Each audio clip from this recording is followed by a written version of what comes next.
سيدنا محمد وعلى آله وأصحابه أجمعين. اللهم صل على سيدنا محمد وعلى آل سيدنا محمد كما صليت على إبراهيم وعلى آل إبراهيم في العالمين إنك حميد مجيد.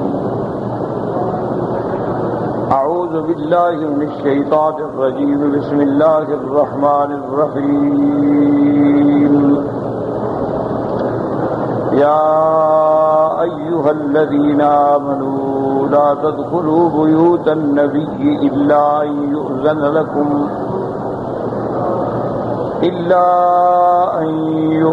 لكم إلى طعام غير ناظرين إناه ولكن إذا دعيتم فادخلوا فإذا طعمتم فانتشروا ولا مستأنسين لحديث إن ذلكم كان يؤذي النبي فيستحيي منكم والله لا يستحيي من الحق. وإذا سألتموهن متاعا فاسألوهن من وراء حجاب ذلكم أطهر لقلوبكم وقلوبهن. وما كان لكم أن تؤذوا رسول الله ولا أن تنكحوا أزواجه من بعده أبدا إن ذلكم كان عند الله عظيما. إن تبدوا شيئا أو تخفوه فإن الله كان بكل شيء عليما. سورۃ الاحزاب کی ان آیات مبارکہ میں اللہ تبارک و تعالی نے کسی کے گھر میں داخل ہونے کے آداب بیان فرمائے.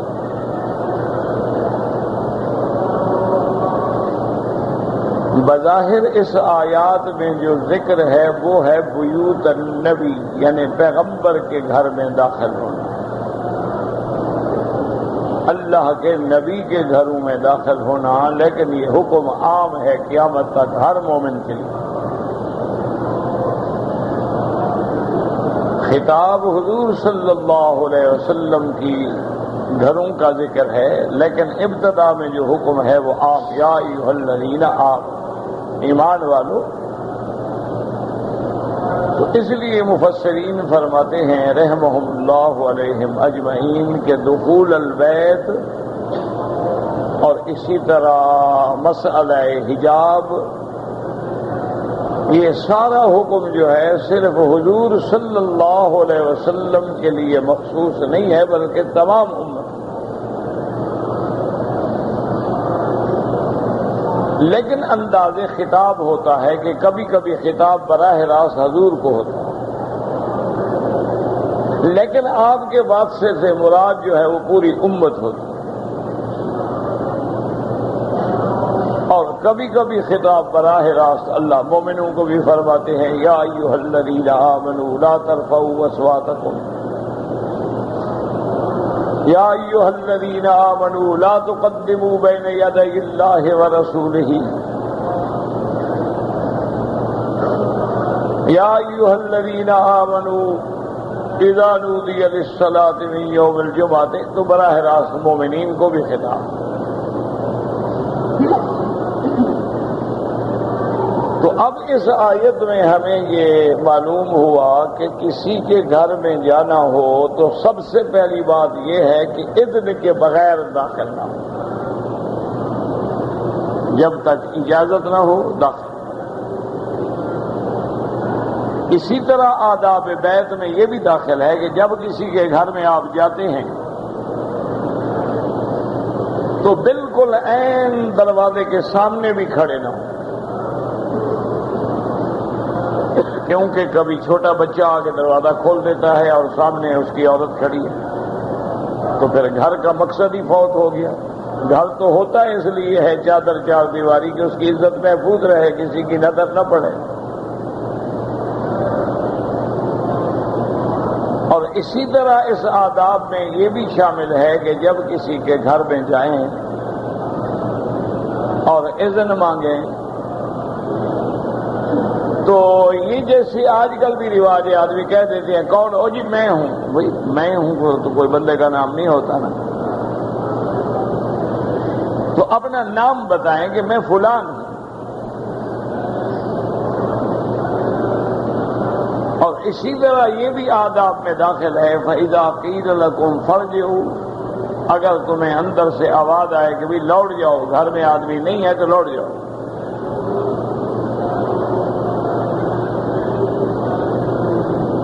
یہ بالکل کافروں کی تہذیب ہے کہ گھر میں مرد نہ ہو لیکن عورت کہہ دے کہ اچھا جی آپ تشریف رکھیں آ جائیں گے. یہ غلط بات ہے، اسلام کے خلاف.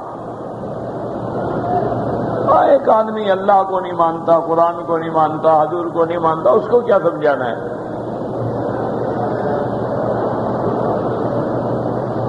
اس کو تو ہدایت کرنے کی کوئی ضرورت ہی نہیں ہے، وہ تو مومن ہی نہیں، مسلمان ہی نہیں، نہ اللہ پر ایمان، نہ رسول پہ ایمان، نہ قرآن پہ ایمان. اس کے لیے کیا آداب؟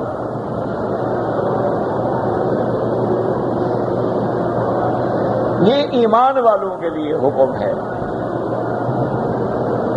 اسی طرح اللہ نے گھر والوں کو بھی سکھلایا ہے کہ اگر کوئی آدمی بات کرے، دروازہ کھٹکھٹائے، اذن مانگے یا ٹیلی فون پہ بات کرے، فَلَا تَخْضَعْنَ بِالْقَوْلِ، نرم بات نہ کیا کرو. ایسے نہیں کہ عورتیں بڑے نرم انداز میں، نرم لہجے میں، محبت بھرے انداز میں بات کریں، غلط بات. فَيَطْمَعَ الَّذِي فِي قَلْبِهِ مَرَضٌ، اگر اس بندے کے دل میں کھوٹ ہے تو وہ تمہاری آواز میں دھوکہ کھائے گا. بالکل مختصر اور دو ٹوک بات کریں کہ جی ابھی گھر میں نہیں ہے، بعد میں آپ رابطہ کریں. تو یہ بھی آداب بیوت میں داخل ہے. گھر ہوتا اسی لیے ہے کہ تمہاری عزت میں، گھر ہوتا اسی لیے ہے کہ تمہارا پردہ ہو. گھر اس لیے تو نہیں ہوتا ہے کہ بھئی جب چاہے کوئی آ جائے، جب چاہے داخل ہو جائے، گھر والا موجود ہے نہیں ہے، اس کی بیوی اکیلی ہے، وہ آ کے مجلس میں بیٹھ گئے، آ کے ڈرائنگ روم میں بیٹھ گئے، چلو اچھا جی ہم ویٹ کر لیتے ہیں. یہ شرعاً حرام. حضور صلی اللہ علیہ وسلم کی صحیح حدیث مبارک ہے کہ اگر کوئی مرد عورت ہو، ایک مرد ہے ایک عورت ہے، فرمایا تیسرا شیطان ہوتا. تو جب شیطان اتنے قریب ہوگا تو لازمی بات ہے کہ ان کو گناہوں پہ مائل کر. اسلام بڑا عظیم اور جامع دین ہے. اسلام وہ طریقہ نہیں اختیار کرتا جیسے ہمارے یہاں ہے. ٹھیک ہے جی وہ مکس گیدرنگ ہے اور پکنک ہے اور لڑکے لڑکیاں ہلا گلا کر رہے ہیں اور یہ کیا ہے، خوشی کی بات ہے. تو اسی خوشی میں پھر غم ہوتے ہیں نا. اور جی اپنی رشتہ داری ہے، جداد بھائی ہے، میرا کزن ہے، یہ میرا فرسٹ کزن ہے، یہ سیکنڈ کزن ہے. خدا کے بندے کچھ بھی ہو جائے، جب اسلام نے ایک پابندی لگا دی. وجہ کیا ہے کہ جب آپ حضور نے اس کی مثال دی، میرے آقا نے رحمت دو عالم نے مثال دی صلی اللہ علیہ وسلم. حضور نے فرمایا دیکھو اگر کوئی آدمی باغ لگاتا ہے، کوئی آدمی کھیتی بناتا ہے، اس کے ارد گرد وہ ایک باڑ لگا دیتا ہے.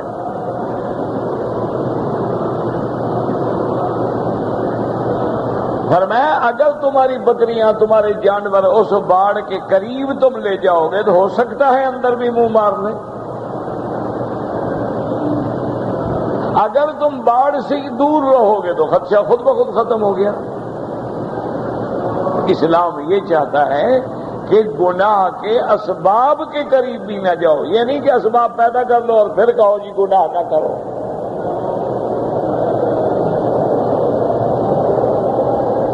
ہماری انگریزی تہذیب جو ہے وہ یہی کہتی ہے جی آزادی ہے، یہ ہر آدمی کا رائٹ ہے، ایک دوسرے سے ملنا بھی اس میں کون سا عیب ہے، بس دل صاف ہونے چاہیے، دل پاک ہونے چاہیے. نبی کے گھرانے سے کس کے زیادہ دل پاک ہوں گے؟ صحابہ سے زیادہ کس کے دل پاک ہوں گے؟ اللہ ان کو حکم دیتے ہیں کہ نہ ہو تو تمہارے دل ان سے زیادہ پاک ہو گئے.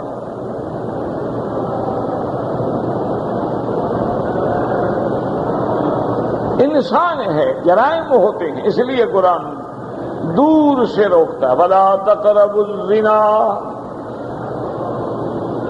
إِنَّهُ كَانَ فَاحِشَةً وَسَاءَ سَبِيلًا. اللہ تبارک و تعالیٰ حکم فرماتے ہیں ایمان والو زنا کے قریب بھی نہ جاؤ. یہ نہیں کہا زنا نہ کرو، نہیں، قریب بھی نہ جاؤ. کیا مانا؟ جب غیر محرم عورت سے بات ہی نہیں کرو گے تو قصہ ختم ہو گیا، ڈر خوف ختم ہو گیا. اگر تم ملو گے، ہاتھ ملاؤ گے، باتیں کرو گے، مسکراؤ گے، ایک دوسرے کے ہاتھ سے چیزیں لو گے، ہدیہ دو گے، اب قریب آ رہے ہو تو پھر زنا ہو جائے گا.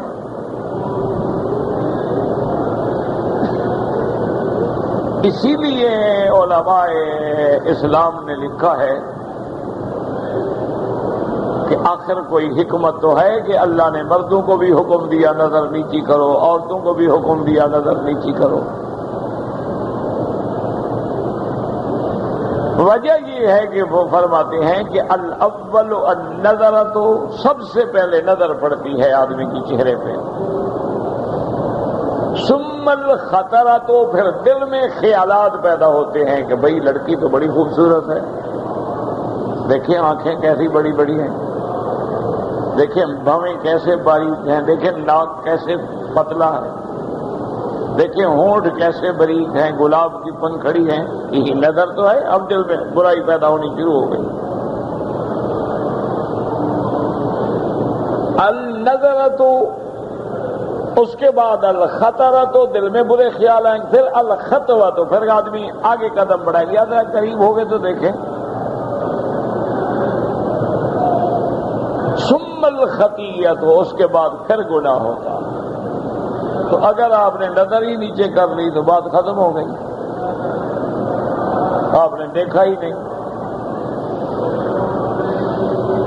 عورت نے نظر نیچے کر لی، اس نے بھی محاسن مرد پہ غور ہی نہیں کیا کہ خوبصورت ہے اور جوان ہے اور چہرہ ایسا ہے اور قد ایسا ہے اور قوت ایسی ہے اور اعضاء ایسے ہیں.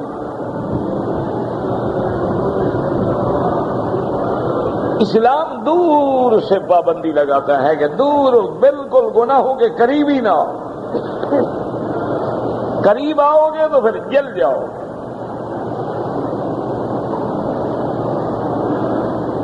اسی لیے میرے آقا نے رحمت دو عالم نے حکم دیا بیوی کو بھی اور خاوند کو بھی. خاوند کو بھی حکم دیا کہ کسی دوسرے مرد کی گھر میں بیوی کے سامنے ایسی تعریفیں نہ کرو کہ ایسا آدمی ہے اور ایسا بولتا ہے اور ایسا خوبصورت ہے اور ایسا جوان ہے اور ایسا طاقتور ہے کہ گویا نقشہ کھینچ کے اپنی بیوی کو دکھا رہے ہو. آج کل تو خیر باتوں کی آج تو فلمیں دکھا دیتے ہیں اگلے.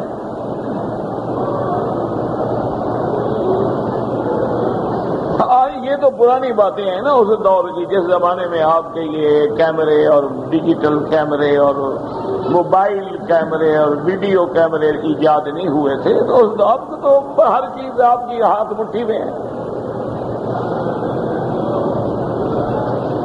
اسی طرح اللہ نے حکم دیا ہے کہ کوئی بیوی اپنے خاوند کے سامنے اپنی کسی سہیلی کی ایسی تعریف نہ کرے کہ گویا خاوند دیکھ رہا ہے، اس کا دماغ میں وہ بیٹھ جائے. اس لیے آپ نے دیکھا نہیں ایسے واقعات ہو گئے، جو سہیلی تھی اسی نے گھر لوٹ لیا، جو بہن بنی ہوئی تھی وہی مالکن بن کے آ گئی.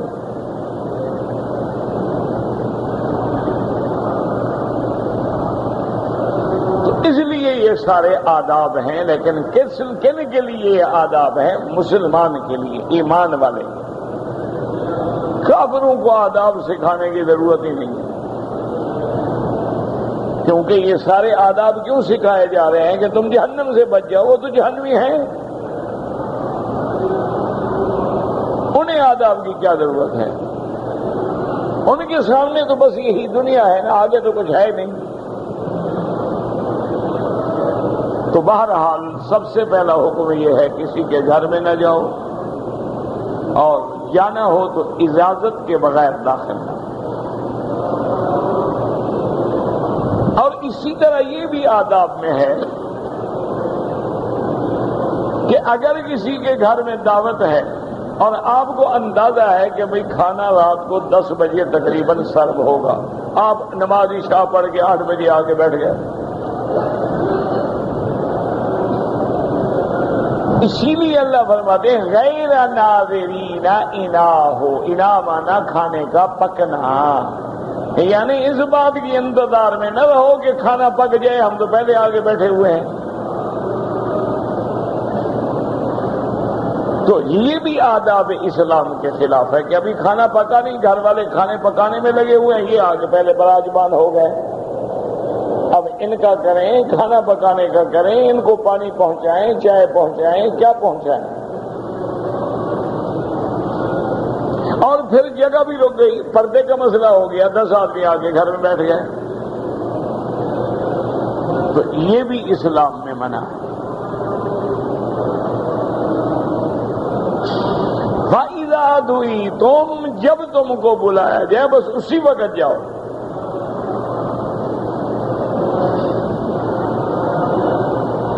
اور اس کے بعد یہ بھی معنی اسی میں یاد رکھ لیں کہ جب تم کو بلایا جائے، یہ نہیں کہ بلایا 10 بجے تم رات کو 12 بجے آؤ، اگلے کھانا رکھ کے بیٹھے رہیں، یہ بھی منع۔ دونوں کے حقوق کا اسلام لحاظ کرتا ہے، میزبان کا بھی لحاظ ہے، مہمان کا بھی لحاظ ہے۔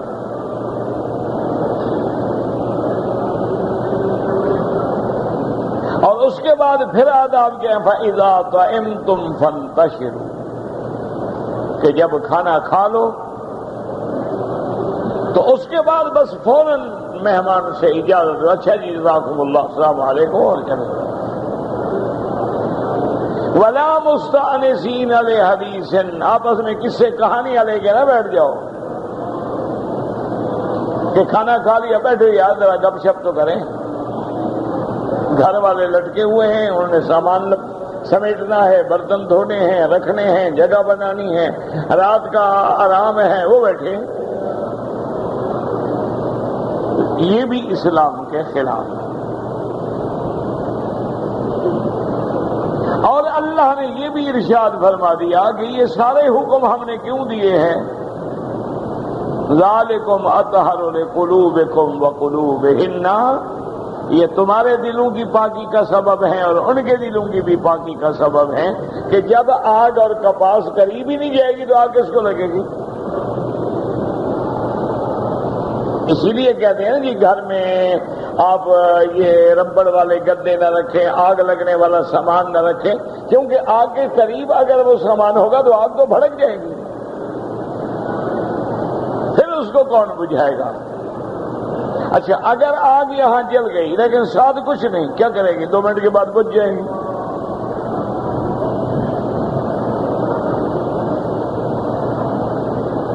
اور اللہ کن کو فرما رہے اطہر لقلوبکم وقلوبہن، ادھر صحابہ ہیں، ادھر حضور کی بیویاں ہیں۔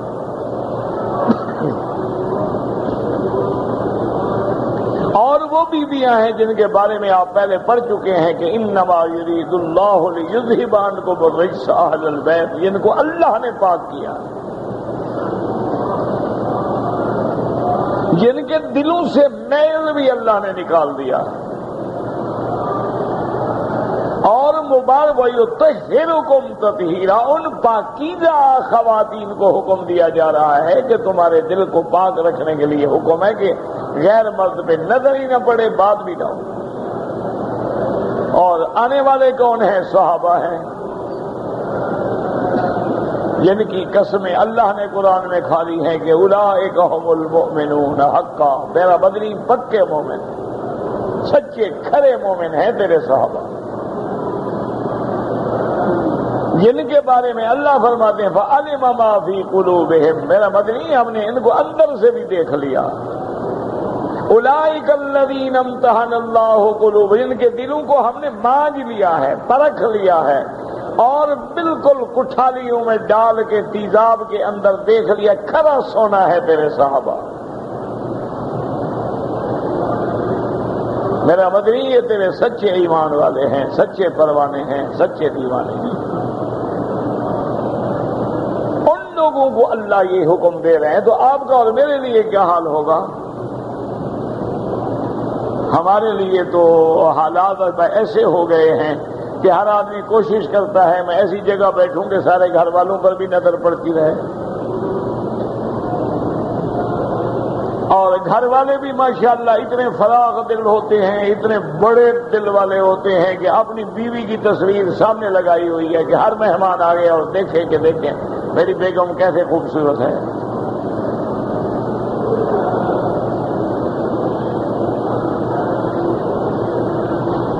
جن کو تم لبرل کہہ دیتے ہو نا جی آزاد، یہ آزاد نہیں، اسلام کی نظروں میں دیوس ہوتا ہے جو اپنی بیوی لوگوں کو دکھاتا پھرے۔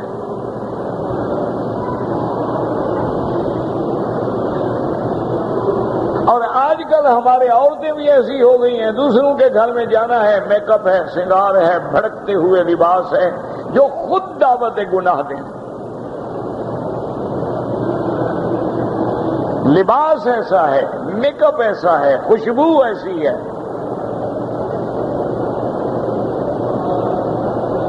کہ وہ اگر کسی مرد کے قریب آئے تو اس کی خوشبو بھی اس کو کھینچے، لباس بھی کھینچے، میک اپ بھی کھینچے۔ اب بندہ لوہے کا بنا ہوا تو نہیں ہے کہ نہیں آئے گا؟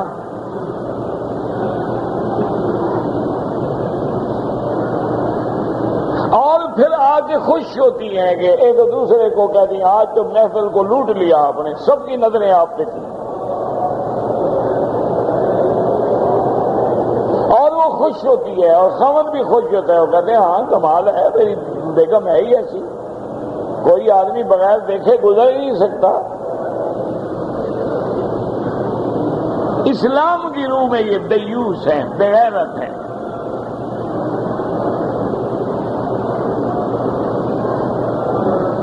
باقی انگریز کی تہذیب میں جو ہو جو چاہو تمہاری مرضی، بات ہو رہی ہے مسلمانوں کی جنہوں نے کلمہ پڑھا ہے۔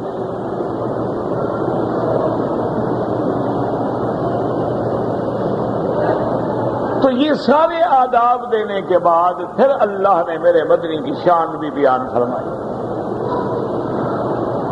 واقعات تو متعدد ہیں، بعض کہتے ہیں کہ صحابہ جو تھے، چونکہ اصحاب صفہ کے پاس کھانے کو کچھ نہیں ہوتا تھا تو کبھی کبھی وہ آگے حضور کے گھر بیٹھ جاتے تھے کہ کچھ پکے گا تو ہمیں بھی کھلا دیں، یہ بھی سبب بنا۔ اور حضرت انس رضی اللہ تعالی عنہ جو خادم ہیں میرے مدنی سرکار کے صلی اللہ علیہ وسلم کے، وہ فرماتے ہیں بابا اس آیت کا سب سے بڑا گواہ تو میں ہوں۔ وہ فرماتے ہیں کہ اصل میں یہ آیت جو ہے نازل ہوئی ہے بی بی زینب بنت جہش کا جب نکاح ہوا، اور نکاح کے بعد وہ بی بی حضور کے گھر میں تشریف لائیں، اس لیے بیوت النبی۔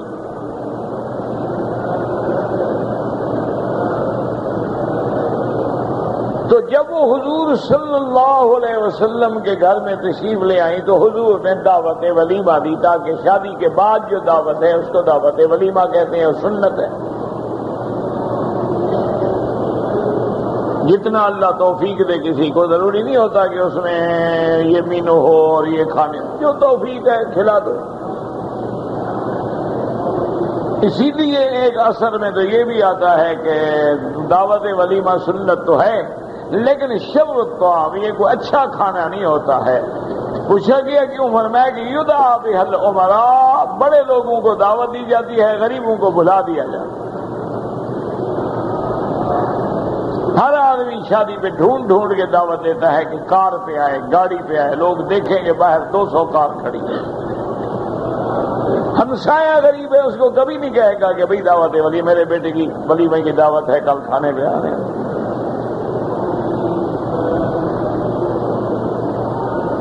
یدعا بہل اغنیا، غنی کو بلایا جاتا ہے، فقیروں کو بھلا دیا جاتا ہے۔ تو حضور صلی اللہ علیہ وسلم نے بھی دعوت دی، صحابہ تشریف لے آئے، اور جب کھانا جو کچھ بھی ماحضر تھا جب ہو گیا، اچھا اب اتنا بڑا گھر بھی تو نہیں تھا، وہ ایک ہی تو کمرہ تھا، حضور کی بیویوں کے بعد ایک کمرہ تھا اور آگے چھوٹا تھا صحن تھا۔ تو بی بی صاحبہ جو تھی وہ دیوار کی طرف رخ کر کے کپڑا ڈال کے بیٹھ گئی، اور جگہ تو ہے نہیں، اٹھ کے دوسرے کمرے میں چلی گئے۔ کھانا کھانے کے بعد صحابہ باتیں کرنے کے لیے بیٹھ گئے،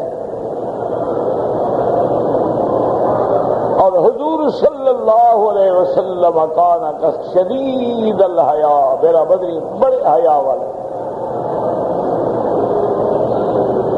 اشد حیاء من العذراء، حضور کے بارے میں آتا ہے کہ ایک کنواری لڑکی سے بھی زیادہ باحیا۔ کنواری لڑکی مسلمانوں کی، آج کی کنواری لڑکی نہیں۔ آج کی کنواری لڑکی تو بیوٹی پارلر سے ہو کے آتی ہے، پھر کون سی حیا رہ گئی باقی۔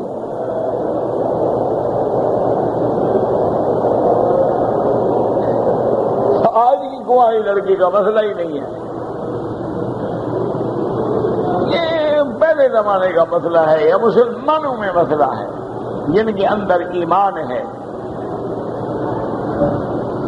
جن کی لڑکیوں کی شادی ہو تو ان کی گردن نہیں اٹھتی ہے، وہ سر نہیں اٹھا سکتی۔ آج تو جناب شادی والی رات سے بھی پہلے فوٹو بن چکے ہوتے ہیں، کبھی رسم مہندی ہوئے، کبھی جناب انگوٹھی پہنانی ہے، کبھی منگنی ہے، دونوں کو ساتھ بٹھا کے فلمیں بننی ہیں، تو باقی کیا رہ جاتا ہے؟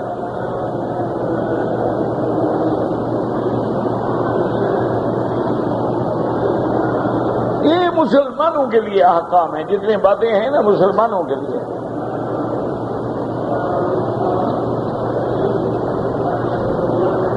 اسی لیے جب کبھی کسی کے ساتھ پردے کے مسئلے پہ بات کرو، یا کسی کے لیے نماز کے مسئلے پہ بات کرو، پہلے پوچھ لیا کرو میرا بھائی تم مسلمان ہو، اللہ رسول کو مانتے ہو؟ چلو بیٹھ پھر میں بات کرتا ہوں۔ نہیں مانتے جھگڑا ہی نہیں، خام خواہ مغز مارتے رہو، خام خواہ دلائل دیتے رہو، وہ کہ نہیں جی وہ یوں ہے اور وہ یوں ہے، اور یہ تو جی حضور کی صرف بیویوں کے لیے حکم ہے اور کسی کے لیے تو ہے ہی نہیں۔ تو اتنا قرآن پڑھے ہوئے ہو ماشاءاللہ کہ اس میں تمہیں پتہ لگ گیا ہے۔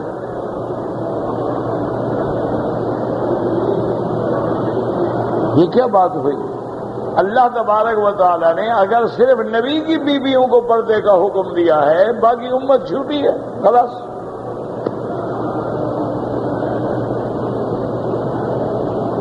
اس لیے ہمیشہ یاد رکھو قرآن ایسی جامع کتاب ہے، ایک حکم ایک جگہ ہوگا، اس کی تفصیل پھر دوسری جگہ ہوگی۔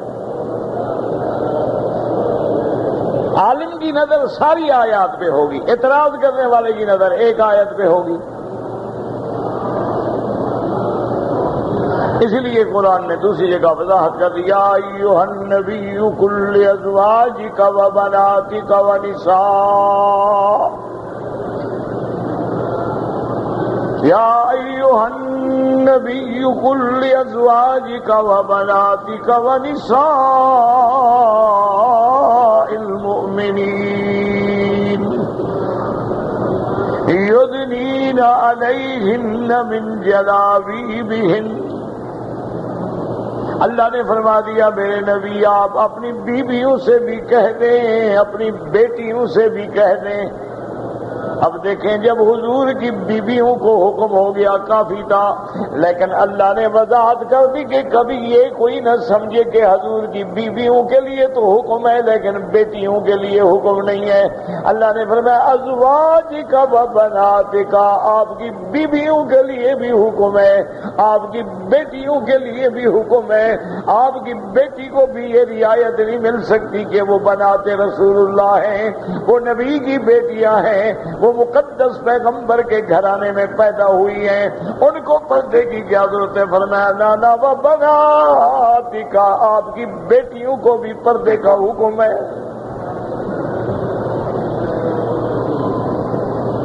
میرا اللہ پھر نبی کی بیویاں اور بیٹیاں بس فرمایا نانا و نساء المؤمنین، اور ایمان والوں کی عورتوں کو بھی حکم ہے۔ کن کو؟ جو ایمان والے نہیں ان کو تو حکم ہی نہیں، جھگڑے کی کیا ضرورت ہے؟ یدنین علیہن من جلابیبہن، میرا محبوب ان کو سمجھا دیں کہ پہلے تو گھر سے نہ نکلیں، کرن فی بیوتکن ولا تبرجن،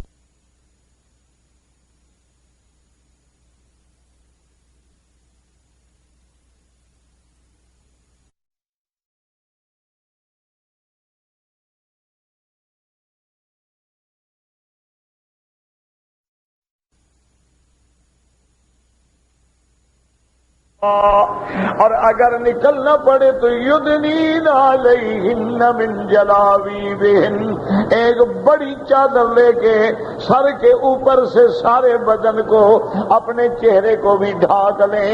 حضرت ابن عباس کھڑے ہو گئے، انہوں نے چادر منگوا کے اوڑھ کے صرف ایک آنکھ کو ظاہر رکھا، فرمایا بس اتنی اجازت ہے۔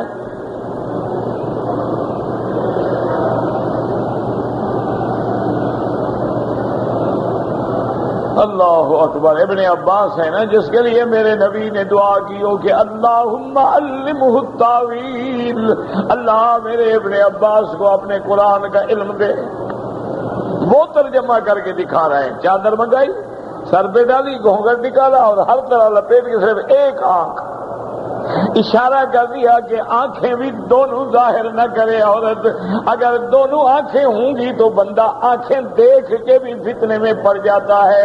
جب ایک آنکھ ہوگی وہ بھی جھکی ہوئی کہ رستہ دیکھ لے، اچھا دیکھنے والے کو بھی شبہ ہو سکتا ہے، پتہ نہیں کانی ہو، ایک آنکھ ہے چھپائی ہوئی ہے، تو فتنے میں نہیں پڑے گا۔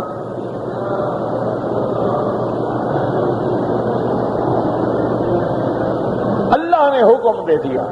اور بی بی عائشہ فرماتی ہے نعم نساء الانصار، بی بی عائشہ فرماتی ہے انصار مدینے والوں کی بیویاں، مدینے کی عورتیں کتنی اچھی عورتیں ہیں کہ اللہ نے جب حکم دیا تو فوراً چادریں اوڑھ لی۔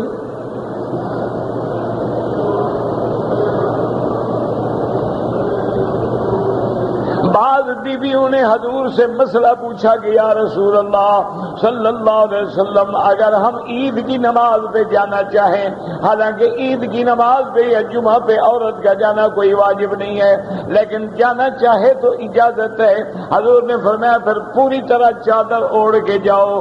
حضور کی خدمت میں عرض کیا یا رسول اللہ غریب لوگ ہیں، ہر گھر میں ہر عورت کے پاس تو لمبی چادر نہیں ہے۔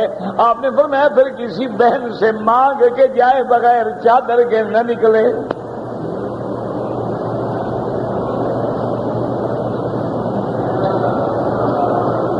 اور یہی مسئلہ سمجھ لیں میرے محترم، یہ جو آج کل ہے نا عورتیں یہ کندھے پہ ڈالتی ہیں، برقع بنا ہوا ہوتا ہے، یہ کوئی برقع نہیں، اصل ہے ہی سر پہ ڈالا جائے۔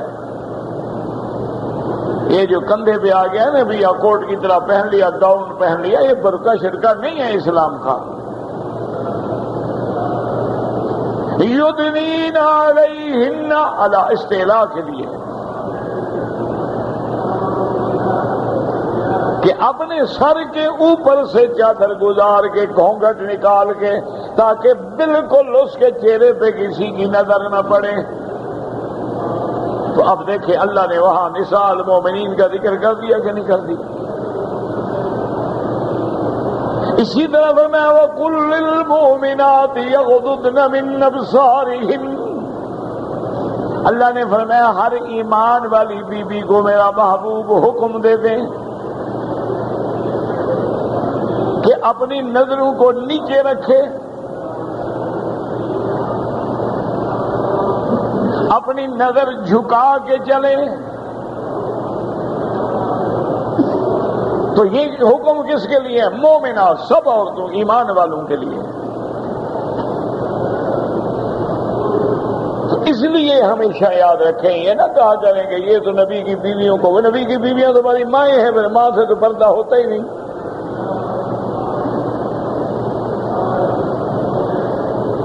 یہ انداز خدا بندی ہے کہ جب ہم نبی کے گھرانے کو کہیں گے کہ محمد مصطفیٰ آپ کی بیٹی فاطمہ بھی پردہ کرے، تو پھر کسی اور کی بیٹی کی کیا طاقت ہے؟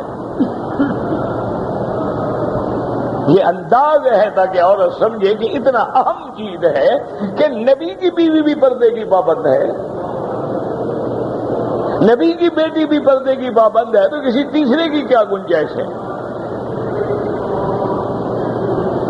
اب جناب آگے اللہ نے مسئلہ بھی بتلا دیا، وضاحت کر دی کہ اگر کبھی کوئی چیز مانگنی پڑے، انسان ہے، آدمی کو ضرورت ہوتی ہے، آدمی دروازے پہ آواز دیتا ہے فلاں چیز چاہیے، برتن چاہیے، کوئی چیز چاہیے، اور میں وَإِذَا سَأَلْتُمُوهُنَّ فَاسْأَلُوهُنَّ مِنْ وَرَاءِ حِجَابٍ، کہ اگر کچھ مانگنا ہو ان سے تو پردے کے پیچھے سے مانگیں۔ یہ نہیں کہ اندر چلے جاؤ، جو چیز چاہو بات کر لو، مانگ لو، کس سے کہانیاں سنا لو، نہیں، باہر کھڑے رہو، پردے کے پیچھے یہ فلاں چیز چاہیے۔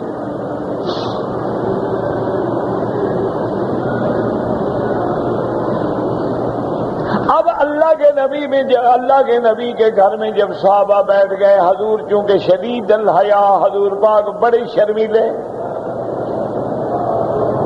آپ کیسے کہیں؟ آپ میزبان بھی ہیں، کیسے کہیں گھر والوں سے کہ بھائی آپ جاؤ؟ حضور پاک نے یہ سوچا کہ اٹھ کے آپ باہر چلے گئے،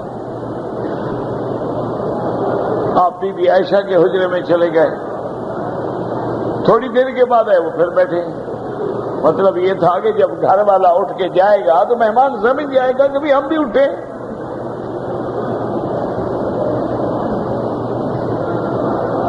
حضور صلی اللہ علیہ وسلم تشریف لائے تو پھر بیٹھے ہوئے۔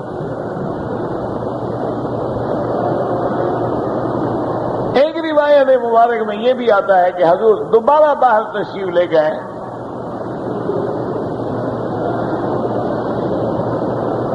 لیکن وہ صحابہ پھر بھی بیٹھے رہے۔ بڑی دیر کے بعد صحابہ اٹھے تو اللہ نے یہ حکم بھی فرما دیا، خدا کے بندو ادھر کھانا کھا لو تو جاؤ۔ ان ذالکم کان یؤذی النبی فیستحیی منکم واللہ لا یستحیی من الحق، اللہ نے فرمایا میرے نبی تو حیا فرماتی ہے، کیسے کہیں گے گھر والوں سے کہ جاؤ، لیکن اللہ تبارک و تعالیٰ تو حق بات بیان فرما دیتے ہیں، اس لیے حکم ہے کہ بس کھانا کھا لیا ہے تو چل جاؤ۔ اس کے بعد اللہ نے فرمایا کہ جب کچھ مانگو تو پردے کے پیچھے، کیوں؟ ذالکم اطہر لقلوبکم وقلوبہن، یہ تمہاری اور ان کی دلوں کی پاکیزگی کے لیے ذریعہ ہے، سبب ہے۔ اور اسی میں اللہ نے ایک اور حکم بھی بیان فرمایا، وَمَا كَانَ لَكُمْ أَن تُؤْذُوا رَسُولَ اللَّهِ وَلَا أَن تَنكِحُوا أَزْوَاجَهُ مِن بَعْدِهِ أَبَدًا إِنَّ ذَلِكُمْ كَانَ عِندَ اللَّهِ عَظِيمًا۔ اللہ نے فرمایا مومنو خبردار، کسی بھی قول سے، فعل سے یا عمل سے میرے محبوب کو ایذا نہ پہنچاؤ۔ یہ آپ کی تکلیف ہے نا کہ تم گھر میں ڈیرا لگا کے بیٹھے اٹھتے ہی نہیں ہو، اللہ اپنے نبی کو ایذا نہیں پسند فرماتا۔ ایذا ہر قسم کا ہوتا ہے، یاد رکھو۔ ایک ایذا ہے دشمنی میں کہ دشمن کو ایذا پہنچاتا، جیسے مشرکین مکہ حضور کو ایذا پہنچاتے تھے، کانٹے بچھاتے تھے، آپ کو نعوذ باللہ دیوانہ کہتے تھے، جادوگر کہتے تھے، وہ بھی تو ایذا ہے۔ ان کے بارے میں دوسری جگہ آیا ان الذین یؤذون اللہ ورسولہ لعنہم اللہ فی الدنیا والآخرہ، جو میرے نبی کو ایذا پہنچاتے ہیں، جو میرے نبی کی شان میں گستاخی کرتے ہیں، میرے نبی کو ساحر شاعر مجنون کہتے ہیں، اللہ نے فرمایا ان پہ اللہ نے لعنت فرمائی ہے، دنیا میں بھی آخرت میں بھی۔ وہ ایذا ہے۔ ایک ایذا ہے کہ دو دشمن تو نہیں ہے تو دوست، لیکن عمل ایسا کر رہا ہے کہ دوسرے کو تکلیف پہنچے۔ جیسے گھر میں حضور نے دعوت دی ہے، بیٹھے ہیں صحابی ہیں، حضور کے مہمان ہیں، لیکن بیٹھ گئے تو ایذا کا سبب بن گئے۔ یہ دشمنی نہیں تھی، ہے تو محبت، لیکن محبت میں بھی ایذا کا سبب بن جاتا ہے۔ اب ہر آدمی کے لیے ضرورت ہے، اس نے آرام کرنا ہے، پرائیویسی ہے، گھر جانا نہیں، وہ گلے کا ہار بن گیا ہے، یہ بھی ایذا ہے۔ تو اللہ نے فرما دیا خبردار میرے نبی کو ایذا کا ذریعہ نہ بنو۔ اور اسی طرح ایک ساتھ حکم بھی دے دیا کہ یاد رکھو وَلَا تَنْكِحُوا أَزْوَاجَهُ مِن بَعْدِهِ أَبَدًا، اور میرے مدنی صلی اللہ علیہ وسلم کو جیسے دنیا میں ایذا دینا حرام، آپ کی وفات کے بعد بھی ایذا پہنچانا حرام، لہذا آپ کی بیویوں سے اب کوئی قیامت تک شادی نہیں کر سکتا، نکاح نہیں کر سکتا۔ حالانکہ شریعت میں اجازت ہے، اگر کوئی آدمی مر گیا، کسی آدمی نے بیوی کو طلاق دے، دوسری عدت کے بعد دوسری شادی کر لے، لیکن اللہ نے فرمایا نہ یہ میرے نبی کا خاص حکم ہے کہ میرے نبی کی بیویوں سے نبی کی وفات کے بعد بھی نکاح نہیں ہو سکتا۔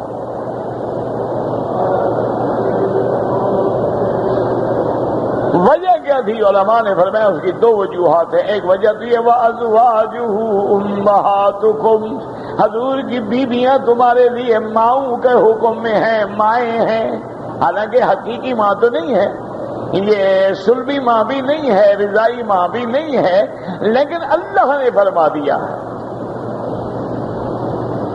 تو جب ماں ہے تو پھر ماں سے نکاح کیسے ہوگا؟ اور بعض علماء فرماتے ہیں کہ انبیاء کی شان ہی نرالی ہوتی ہے، کیونکہ انبیاء وفات کے بعد بھی حیات ہیں، اسی لیے اللہ کے نبی کا نہ میراث تقسیم ہوگا، نہ آپ کی بیوی سے شادی ہوگی۔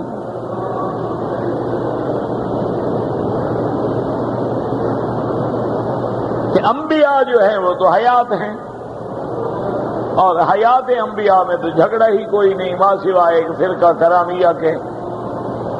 یہ عام بندوں کی موت حیات کے جھگڑے تو ہیں، نبی کی حیات میں تو جھگڑا نہیں ہوتا۔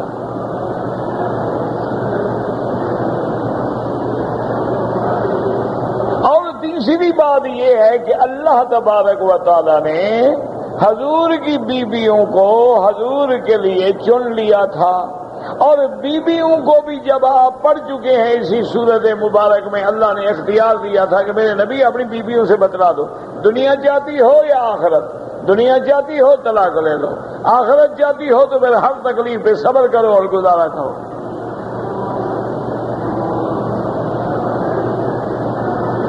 آپ آیت تخیر پڑھ چکے ہیں، اللہ نے خیال دیا ان کنتن تردن الحیات الدنیا وزینتها فتعالین امتعکن واسرحکن سراحا جمیلا، اگر دنیا اس کی زینت چاہیے تو آؤ، میں کچھ تمہیں دے کے طلاق دے دوں، وَإِن كُنتُنَّ تُرِدْنَ اللَّهَ وَرَسُولَهُ وَالدَّارَ الْآخِرَةَ فَإِنَّ اللَّهَ أَعَدَّ لِلْمُحْسَنَاتِ مِنكُنَّ أَجْرًا عَظِيمًا۔ اور اگر اللہ کے رسول کو اختیار کرتی ہو تو پھر تکلیف بھی برداشت کرو، صبر کے ساتھ رہو، پھر اللہ نے تمہارے لیے آگے بہت بڑا اجر عظیم یعنی جنت کے اعلیٰ مقام تیار کر کے رکھے ہیں۔ تو اب اگر نبی کی بیوی سے شادی ہو جائے تو وہ جنت کا مقام تو نہیں ملے گا نا، کیونکہ شریعت کا مسئلہ یہ ہے نا کہ عورت جس بندے کے نکاح میں مرے گی قیامت میں اس کو ملے گی۔ مثلا ایک عورت ہے، اس کا خاوند مر گیا، اس نے دوسری شادی کر لی، اب اس کی موت اس کے نکاح میں آئی ہے تو پہلے خاوند کو نہیں ملے گی، اس کو ملے گی جس کے نکاح میں فوت ہوئی، اب اس کی بیوی ہے۔ تو اللہ تبارک و تعالی نے جو وعدہ کیا تھا وہ وعدہ بھی پورا ہو گیا کہ میرا مدنی ہم نے آپ کی بیویوں کو جیسے انہوں نے تمہیں چن لیا ہے، ہم نے آپ کی بیویوں کو چن لیا ہے، دنیا میں بھی تیری بیوی اور آخرت میں بھی تیری بیوی ہوگی۔ اس لیے اس کا نکاح ہی بند کر دیا کہ خبردار کوئی نبی کی بیوی سے نکاح نہیں کر سکتا۔ جب کوئی نکاح نہیں کر سکتا اس کا معنی یہ ہے وہ حضور کے نکاح میں فوت ہوں گی، جب حضور کے نکاح میں فوت ہوں گی تو قیامت میں بھی حضور کے ساتھ ہوں گی۔ اسی لیے ایک صحابی فوت ہونے لگے تو انہوں نے اپنی بیوی سے فرمایا، آپ نے فرمایا کہ بات سنو، تم اگر یہ چاہتی ہو کہ جنت میں بھی میری بیوی رہو تو پھر میرے بعد شادی نہ کرنا، اگر یہ نہیں چاہتی ہو تمہاری مرضی ہے، کیونکہ شادی تو اس کو حق ہے، خاوند مر جائے، مرنے کے بعد عورت جو ہے عدت گزار کے 4 مہینے 10 دن کے بعد جہاں چاہے شادی کرے اور کرنی چاہیے، کیونکہ بغیر شادی کے گھر میں بیٹھنا جو ہے گناہوں کو دعوت دینے کے مترادف ہے۔ لیکن صحابی نے فرمایا دیکھو میں تمہاری رائے پہ چھوڑتا ہوں، اگر تم یہ چاہو کہ میری بیوی رہو آخرت میں بھی مجھے ملو تو پھر شادی نہیں کرنا۔ یہاں اللہ نے حکم جاری کر دیا کہ حضور کے بعد ان کی بیویوں سے قیامت تک نکاح حرام۔ اچھا اسی آیت مبارک کو سمجھیں گے، مفسرین نے ارشاد فرمایا کہ اللہ نے پہلے کیا فرمایا ہے، وَمَا كَانَ لَكُمْ أَن تُؤْذُوا رَسُولَ اللَّهِ وَلَا أَن تَنكِحُوا أَزْوَاجَهُ مِن بَعْدِهِ أَبَدًا۔ اللہ نے فرمایا مَا كَانَ لَكُمْ مَا يَنبَغِي لَكُمْ، یہ تمہیں لائق نہیں، تمہیں جچتا نہیں کہ تم میرے نبی کو ایذا پہنچاؤ اور نہ نکاح کرو میرے نبی کی بیویوں سے آپ کی وفات کے بعد۔ تو اس میں مفسرین نے فرمایا اشارہ ہے کہ جب آدمی کی بیوی کسی دوسرے سے نکاح کرتی ہے تو پہلے تو تکلیف تو ہوتی ہے۔ دیکھو نا ایک آدمی ہے، اس کی بیوی ہے، جھگڑا ہو گیا، طلاق ہو گئی، لیکن اب دوسرے کی بیوی بنی تو اس کو برداشت ہی نہیں کرتا، یار میری بیوی اب اس کے گھر میں ہے۔ تو یہ واقعہ، لیکن یہ ایذا بھی کس کو ہوتی ہے؟ ایمان والے کو۔ جن کے اندر ایمان نہ ہو تو خود دوستوں کو کہتے ہیں یار میرا تو جھگڑا ہو گیا، تم شادی کر لو، لڑکی بڑی خوبصورت ہے۔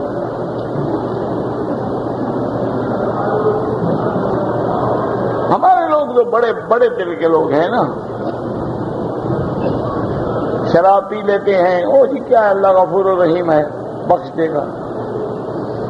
خنزیر کا گوشت بھی کھا لیتے ہیں جی، وہ بھی تو جانور ہے نا، تو حضور کے زمانے والے خنزیر حرام تھے، اب والے تھوڑے ہیں۔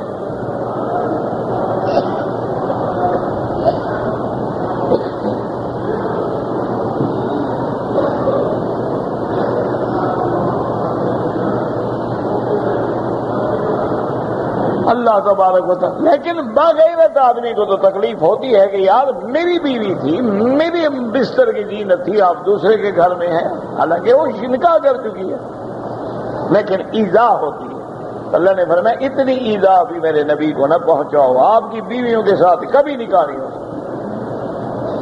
ان ذالکم کان عند اللہ عظیما، اللہ نے فرمایا یہ باتیں جو تم سن رہے ہو جس سے ہم روک رہے ہیں، اللہ کے ہاں بہت بڑی بات ہے، ایسی نہیں کہ میرے نبی کو ایذا پہنچانا کوئی معمولی بات ہے۔ ان تبدوا شیئا او تخفوه فإن اللہ کان بکل شیء علیما، اللہ نے فرمایا میرے احکام کے بعد تم کچھ چیز منہ سے کہو یا چھپاؤ، دل میں رکھو یار بڑے سخت حکم ہے، ہم سب جانتے ہیں میرے آگے نہ ظاہر چھپا ہے نہ باطن چھپا ہے، جب سب جانتے ہیں تو پھر ہم سزا دیں گے کہ میرے حکم پہ اعتراض کر رہے ہو، میرے احکام پہ تمہارے دل میں کھوٹ پیدا ہو رہا۔ اللہ نے فرمایا چاہے تم ظاہر کرو یا نہ کرو چھپاؤ، اللہ تبارک و تعالی ہر چیز کے جاننے والے ہیں، اس میں تحدید ہوتی ہے کہ جب جاننے والے ہیں تو پھر سزا دیں گے۔ اللہ پاک ہمیں سزا سے بچائے اور اپنے رحمتوں سے نوازے۔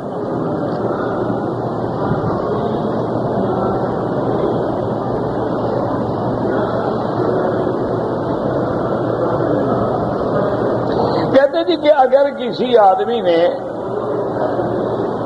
حالت احرام میں اپنے ناک سے کوئی بال توڑے، صدقہ کر دو 2-4 ریال، دم نہیں پڑتا ہے۔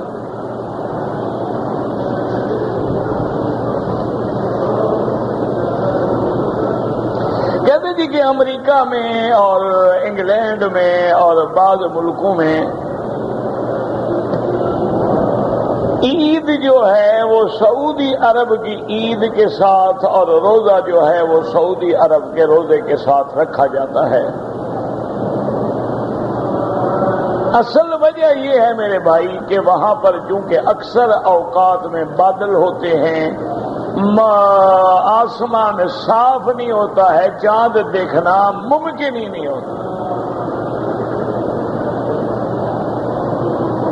تو اب اس کے لیے شریعت کے جو احکام ہیں علماء نے جو تحقیق کی ہے وہ یہ ہے کہ یا تو اقرب المطالع، کہ اگر آپ کے ملک میں چاند نظر نہیں آ رہا تو آپ کا قریب والا ملک کون سا ہے،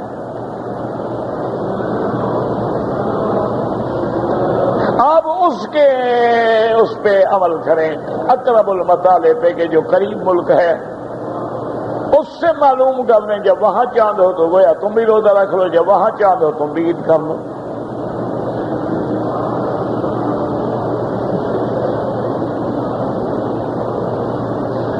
لیکن بعض ملکوں میں مشکلات یہ ہیں کہ جو ملک مسلمانوں کے قریب لگتے ہیں ان میں بھی چاند دیکھنے کا کوئی خاص اہتمام ہے ہی نہیں، اور اگر ہو بھی تو اطلاع پہنچتے درمیان میں، کیونکہ ٹائمنگ کا اتنا بڑا فرق ہے کہ جیسے مثلا ابھی آپ یہاں عشاء پڑھیں گے تو وہاں تو ابھی ظہر بھی نہیں ہوئی، اتنا بڑا فرق ہے، 12 گھنٹے کا فرق ہے، 8 گھنٹے کا فرق ہے، کہیں 7 گھنٹے کا فرق ہے، کہیں 3 گھنٹے کا فرق ہے۔ تو اس لیے بعض علماء نے مجتہدانہ طور پہ اکٹھے ہو کے یہی فیصلہ کر لیا کہ بھئی بس سعودی عرب کے ساتھ عید کر لو اور انہی کے ساتھ روزہ رکھ لو تاکہ جھگڑوں سے بچ جاؤ، تو جائز ہونے کی حد تک تو جائز ہے، لیکن تقویٰ اور احتیاط وہی ہے کہ آپ اقرب المطالع پہ عمل کریں۔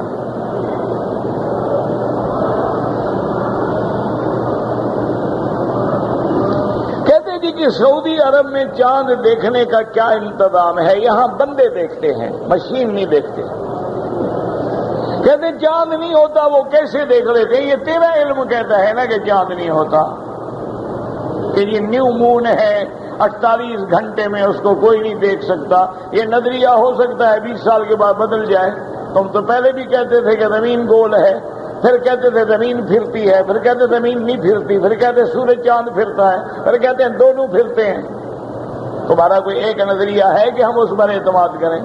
تو ہم اپنے نبی کے فرمان پہ کیوں نہ چلیں؟ سوموا لرؤیتکم وافطروا لرؤیتکم، نظر آئے روزہ رکھ لو، نظر آئے عید کر لو۔ اور اللہ کا شکر ہے کہ یہ رمضان سے نہیں رجب سے ڈھونڈنا شروع کرتے ہیں. باقاعدہ ہر جگہ اطلاع ہوتی ہے، اخباروں میں، ٹی وی پہ، چینل پہ، کہ جہاں جہاں دیکھو قاضی کو اطلاع کرو. اور جو تم کہہ رہے ہو کہ چاند نظر نہیں آتا، یہ تو کئی جگہوں پہ نظر آیا اس دفعہ. اسی لیے تو انہوں نے ڈیریاں شہریاں سب چھوڑ دی، ان میں تو حالانکہ ہفتے کو عید تھی. تو اگر یہ ان پہ چلتے تو پھر یہ بھی ہفتے کو عید کرتے. اور دوسرا اصل میں جو سب سے بڑا مغالطہ ہے نا ہمارے بھائیوں کو، وہ یہ ہے کہ اللہ نے ہمیں یہ حکم نہیں دیا ہے کہ چاند کو ڈھونڈو. ہم چاند کے تابع نہیں ہیں، ہم منڈے والے لوگ نہیں ہیں کہ چاند دیوتے پر سجدہ کریں. فرمایا کہ نظر آ جائے ٹھیک ہے، ان غم علیکم چھپ جائے فاکملوا 30 30 روزے پورے کر لو. یعنی چاند تو تھا لیکن چھپ گیا، ہمیں نظر نہیں آیا، کوئی شہادت نہیں ملی، 30 روزے رکھو. یہ ہمیں حکم نہیں ہے کہ چاند کو ہم ڈھونڈے کہ جناب آپ کہاں ہیں، آپ کب پیدا ہوئے ہیں. کہ نظر آ گیا الحمدللہ، نہیں آیا. اچھا اگر نظر نہیں آیا اور ان مسلمان نے جھوٹ بولا ہے قیامت تک وہی وبال میں ہوں گے، ہمارا کیا گناہ ہے؟ جن لوگوں نے شہادت دی، اگر دی ہے جھوٹی شہادت، تو جھوٹی گواہی دینے والا مجرم ہے، ہمارا تو کوئی قصور نہیں ہے. ہم نے تو اعلان اسلامی حکومت پر روزہ بھی رکھا ہے. اور اچھا غلطی بھی ہو جاتی ہے، کئی دفعہ ایسا ہوا کہ انہوں نے بعد میں بتلا دیا کہ غلطی تھی. اس میں کوئی شرم نہیں، انسان ہے. تو اگر یہ یعنی ہیلی کاپٹر لے کے جاؤ اور دوربینیں لگا کے چاند ڈھونڈو، یہ اسلام. قرآن کہتا ہے من شہد منکم الشہر، نبی فرماتے صوموا لرؤیتکم وافطروا لرؤیتکم فإن غم علیکم فاکملوا 30. اگر چاند نظر نہ آئے 30 روزے پورے رکھ لو بس. خیال وہی کرتے ہیں جو نماز ہی نہیں پڑھتے. چاند پہ بڑی بحث کرتے ہیں کہ جناب ابھی تو نیو مون ہے اور 48 گھنٹے میں تو بچہ پیدا ہو رہا ہے، نظر ہی نہیں آ سکتا. اس کا تو گریڈ 12 ہے، 13 ہے، 18 ہے، 16 ہے، کیا ہے. تو بحث کرنے والے کون ہیں؟ جو کبھی بھی فرض نماز بھی نہیں پڑھی، نہ تراویح پڑھی، نہ روزہ رکھا، چاند پہ مسلمانوں کو لڑا رہے ہیں. اور کہتے ہیں دیکھو جی مسلمان 2 عیدیں کریں. ادھر تم کہتے ہو جمہوریت ہے، ہر کسی کا استحقاق ہے، حق ہے، تو مسلمانوں کو بھی آزادی ہے 10 عیدیں کریں. تمہیں پھر کیا تکلیف ہے؟ مسلمان اگر ایک عید کر لیں تو مسلمانوں کو قتل کرنا بند کر دو گے؟ 2 عیدیں کرتے ہیں اس لیے مارتے ہو. اللہ کے بندے مسلمان ہیں، جن علاقوں میں نظر آ گیا انہوں نے اعتماد کیا، بعض لوگوں نے شہادت پہ اعتماد نہیں کیا. روح جو ہے بد روح، کیا جو نماز نہیں پڑھتا وہ بد روح ہے، جو کلمہ نہیں پڑھتا وہ بھی بد روح ہے. اور بد روح کوئی جانور ہوتا ہے تو میں نے نہیں دیکھا.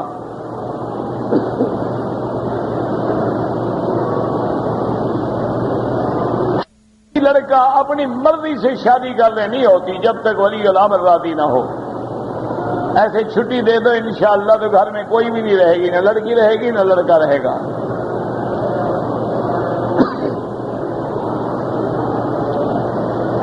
نبوی میں جو نماز کا ثواب ہے وہ صرف مسجد نبوی میں ہے، سارے مدینے میں نہیں. مکے میں جو 1 لاکھ ثواب ہے وہ سارے مکے میں ہے، کیونکہ اللہ نے سارے مکے کو مسجد الحرام کہا ہے.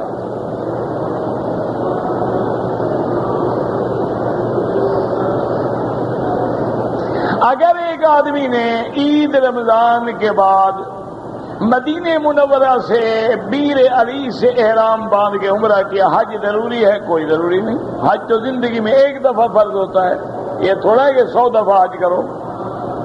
کوئی ضروری نہیں. اللہ موقع دے کر لو، نہیں ہے چلے جاؤ. کہتے جی کہ یہاں جو امام ہیں وہ عورتوں کی نیت نہیں کرتے، یہ تو ان سے پوچھو، مجھ سے کیوں پوچھتے ہو؟ اچھا اگر مردوں کی نیت کر لی جائے تو عورتیں اس کے تابع ہوتی ہیں. اللہ نے قرآن میں جتنے حکم دیے ہیں مردوں کو ہیں، عورتیں تو تابع ہیں. یا ایھا الذین آمنوا، یا ایھا الذین آمنوا، یا ایھا الذین آمنوا، یہ تو مردوں کو حکم ہے، عورتوں کو تو ہے ہی نہیں.